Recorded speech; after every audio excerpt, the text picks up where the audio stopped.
They took Charlie. I know.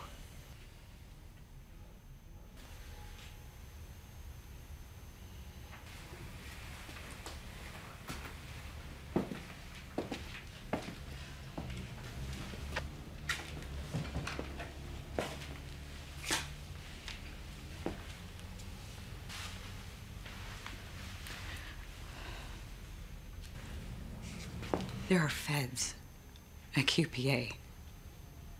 They've arrested Charlie, and now they're packing it into boxes. Quinn, I'm so sorry. You know I don't give a damn about Cyrus. I don't care if he staged a hijacking for publicity. He wants the Oval. And he can have it for all I care, but he can't have Charlie. I understand. You shouldn't have gone behind our backs. I didn't think you would take the case if you knew it was for me. You're right. We wouldn't have. But now it's not only for you anymore, is it? What are you suggesting?